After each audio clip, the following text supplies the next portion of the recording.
443 voix pour, 4 voix contre.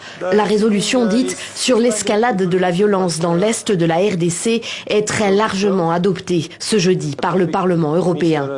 Les députés demandent, entre autres, à l'Union européenne de suspendre immédiatement le protocole d'accord UE-Rwanda sur les chaînes de valeur durable pour les matières premières jusqu'à ce que le Rwanda prouve qu'il a mis fin à son ingérence et qu'il a cessé d'exporter des minerais extraits des zones contrôlées par le M23. À l'époque de sa signature, il y a un an, le protocole en question avait été vivement critiqué par le président Félix Tshisekedi. Pour lui, l'accord encourageait, je cite, le pillage des ressources naturelles de la RDC. Quand vous achetez le produit du recel, vous êtes vous-même coupable de vol. Vous êtes assimilé aux voleurs. Donc l'Union européenne, j'espère qu'elle ne va pas jouer ce jeu-là. Le gouvernement congolais continue d'accuser aujourd'hui le Rwanda de vouloir faire main basse sur ses ressources minières dans l'Est et de soutenir le M23 pour cette raison. Cette prise de position du Parlement européen est une première victoire diplomatique, selon ce député national de la majorité présidentielle.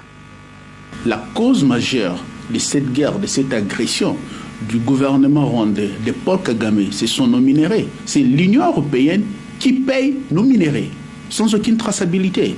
Et si aujourd'hui cet accord est annulé, nous savons que ça va atténuer, c'est déjà un pas de plus pour nous, au moment où nous sommes en train de nous battre au front. Autre prise de parole notable, celle du président burundais, Evariste Ndayishimiye, qui a de nouveau interpellé les autorités de Kigali lors d'un déplacement mercredi à Bugabira, à la frontière avec le Rwanda. Le gouverneur a dit que nous avons un mauvais voisin. Il nous menace.